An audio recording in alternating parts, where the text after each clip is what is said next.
నదుల అనుసంధానం, పోలవరం పూర్తి చేసి జలహారతి ద్వారా ప్రతి ఎకరాకు నీళ్లిచ్చి తెలుగు ప్రజల రుణం తీర్చుకునే విధంగా తీర్మానాన్ని పాస్ చేయడమే కాకుండా ఆచరణ చేస్తాం.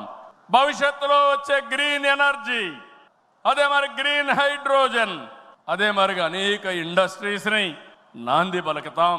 అదే మరిగా ఎక్కడికక్కడ ఏవైతే లాజిస్టిక్స్ ఉన్నాయో రోడ్లు కానీ, రైల్వే కానీ, ఎయిర్పోర్ట్లు కానీ, అదే మరిగా పోర్ట్లు కానీ, ఇంకో పక్క ఇన్లాండ్ వాటర్ వేస్ కానీ ఇవన్నీ చేసి ప్రపంచంలోనే లాజిస్టిక్స్ కాస్ట్ తగ్గే విధంగా మన ఆలోచనలు ఉంటాయని చెప్పి నేను మీకు తెలియజేస్తున్నా.